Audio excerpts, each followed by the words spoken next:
Hi everybody, I'm coming to you all the way from Bondi Beach. The birds are a bit loud today. There's some wild birds out there. Well, just as we were getting a bit downhearted about the rather lenient sentences on Manafort, boom, in came the Southern District of New York. And I think we should crowdfund a monument, really, to the Southern District of New York. We've got to be grateful for small mercies that these guys were New York players, so therefore it's all coming back to SDNY. Muller has made the most of this. Sorry, I'm just looking at the camera and I didn't iron my shirt and it really shows. Sorry you've got to look at such a bag. Anyway, I'm living out of a suitcase. What can you expect? Now, the contenders for 2020. Today I'm going to read on Kamala Harris and Beto, and they're probably going to be around deep into the campaign, but many others won't. But we'll make our way through the very long list and see how it transpires closer to the meaningful dates, shall we? Okay, so let's kick off with Kamala Harris. She's very likable, very intelligent, very competent, but I have to say, viewers, the first diversion before we even start. When Chris Cuomo or someone said to her about universal health care and if I'm happy with my health care, what will happen? And she implied no private insurance. That is crazy. America, please, please listen to your Auntie Lena. It's really important not to get this wrong. Now, Australia has what's called a mixed system. We have universal healthcare, cradle to grave. You can have anything treated for free in the system. You can have 8 operations. You can have full chemotherapy treatment. You can have complicated premature babies. It will not cost you a cent. That is one strand of the health system. Or you can be privately insured, and 46% of Australians are. Most of them are going, why am I doing this? But they are, and that gives them an advantage, particularly with dentistry. I've never been privately insured in Australia, but you can see by my teeth that I'm not. And so optical, other things. There's other advantages to private insurance, but not the key things. And that surgery will be done by the very same surgeons, right? We have the best doctors working either in the public system or between the public and the private. Now, that is paid for by a levy of 1.5% on every Australian that goes into Medicare. And if you earn more than 200,000, you pay 2%. Now, Australians don't balk at that, even if they're privately insured, because they want to know everyone is covered. So it has to be a single payer system, but please don't take the private insurance option off. You will lose the middle class, and that would be crazy and defeat it. Do not shoot yourselves in the foot. The smart thing for the Dems is to say, we are going to be looking at the models in Canada, Australia and the UK, and we're going to come up with the best model for you, America. If they haven't got their heads around it, the main players, don't actually pin it down. Just remind people how the rest of the world works. Okay, having said that, Kamala Harris. How's she going to go? 2020, Kamala Harris. Kamala Harris, 2020. Let's see. Ooh, opportunity, working on the details. Yeah. Oh, yes. Yes. Okay. All right. At the very core, Ace of Pentacles. Aces are major opportunities, fresh insights. She will also have the money to run, Pentacles governing money, right? So she'll be cashed up. She's got the hand of God element with the ace. So in terms of the first key card for her, her signifying card, looks promising. Behind that, working on the details. Yeah, she's not a show pony or just going to run on vague ideas. She will come up with detail that people need. So apart from what I just said about the health system, she needs to have her other policies nailed down, her broad economic policies. Underneath that, we have the judgment card. Yes, Kamala herself will be judged, but this is, I see, as I've said often for regular viewers, the rising up of the sleeping America to the trumpet call. Now is the hour, meaning the next 2 years. It's really important that people rise up and have their voices heard and turn out to vote. This is the call, okay? And she will benefit from that.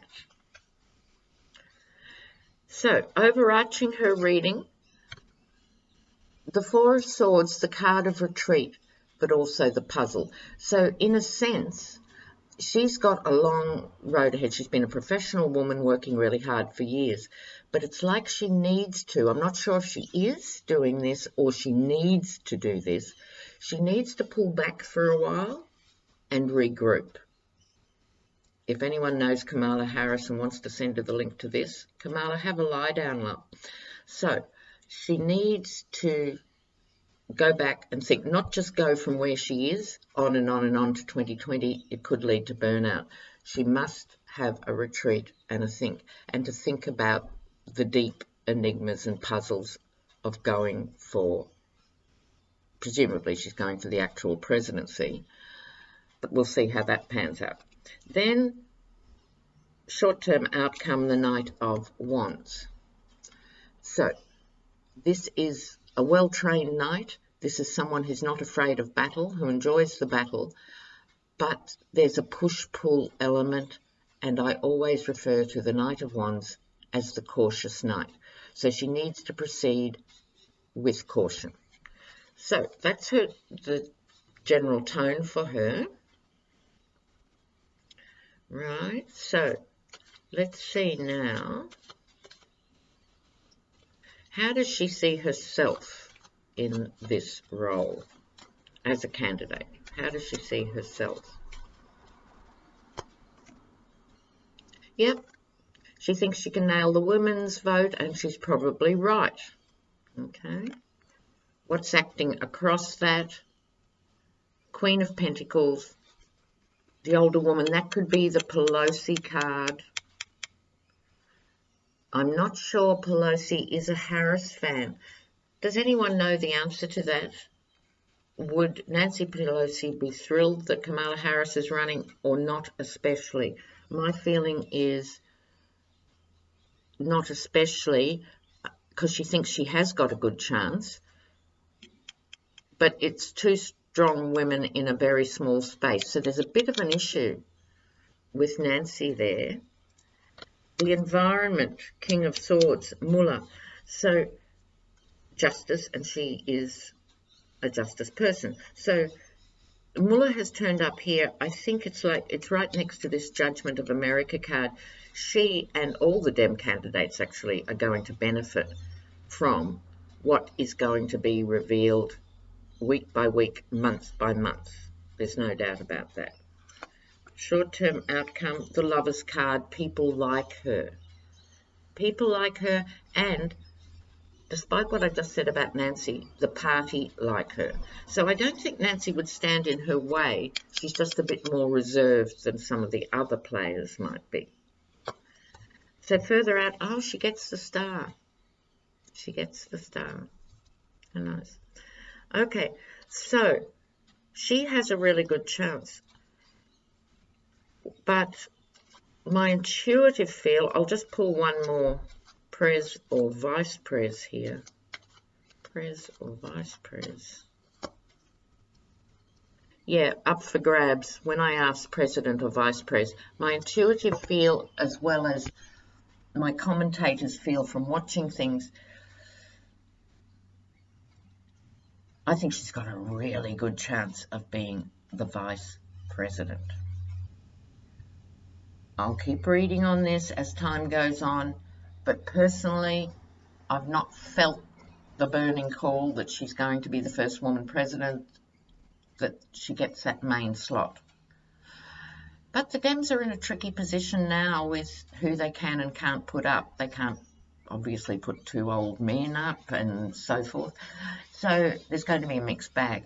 So for now, what I'm saying is Kamala Harris has really good cards for running, right? I personally think she's got an excellent chance of ending up as the VP. Okay.